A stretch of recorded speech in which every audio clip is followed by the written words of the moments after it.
craft, you're going to need paper. Choose the color that you'd like for your octopus. You need a pencil, scissors, a ruler, glue, and something to decorate with, like crayons, markers, paint, stickers, glitter, pictures from a magazine, anything you'd like.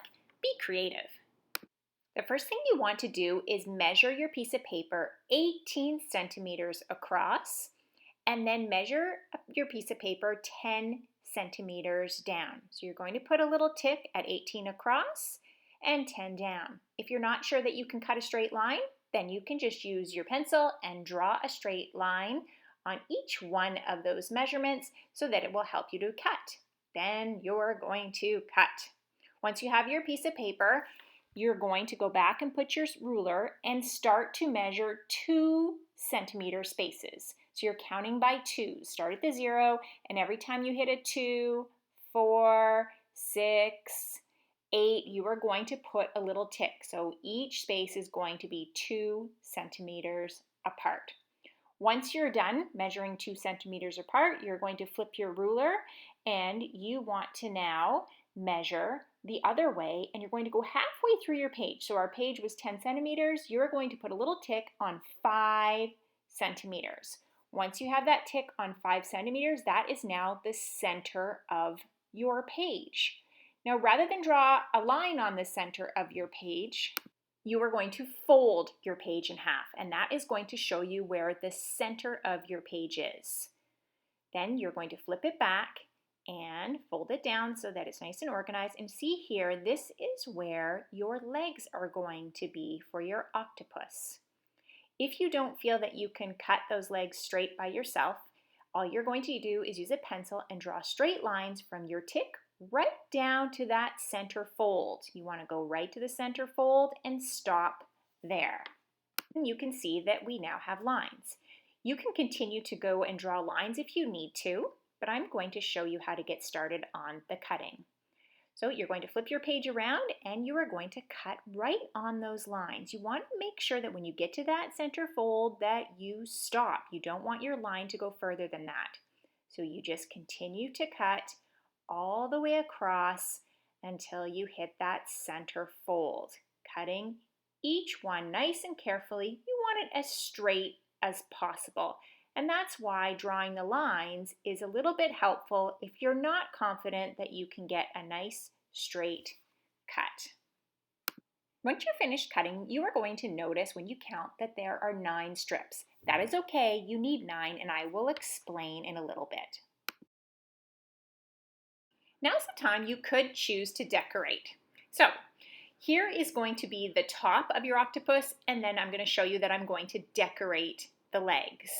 It's nice and easy to decorate at this point because the piece of paper is flat and you can easily see what you're doing, and you could add glitter, you could use markers, crayons, paint, whatever you would like, and then you would just let it dry before you finish. There is an option to put your octopus together first and then you can decorate. It's completely up to you.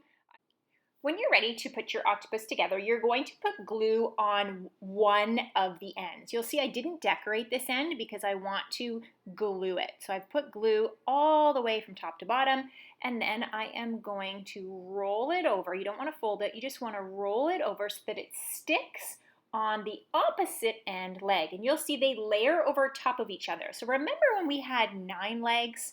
Well, because we're layering it, we now actually have 8 legs.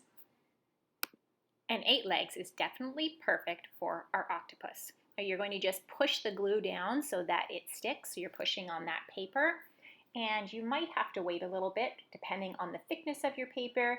Just keep rubbing. You just want to make sure that it sticks.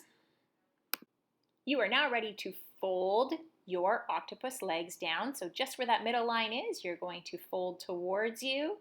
And then when you're all done folding, you will see that your octopus can now stand up. Now, if you haven't decorated or you need to finish, here's where you do it.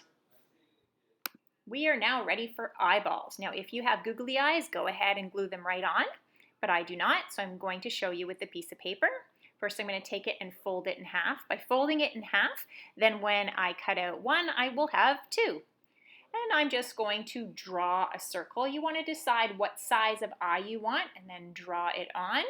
If you have a tracer, great, but you can see I just tried to draw it as round as I could. And then I am going to make sure that I cut it out and try to stay on the lines as I do so. Okay, now we have 2 eyeballs and we are ready to put the pupils inside. I am just going to use a black crayon and I am going to draw a circle inside. On the one eye, you can use a marker or a pencil crayon, whatever you have. And whatever circle you put on the one eye, you want to do the same thing on the other eye. And once you are done that, you are now ready to do some gluing. So you're going to put some glue on the back of the eyeball and you are going to stick it on your octopus.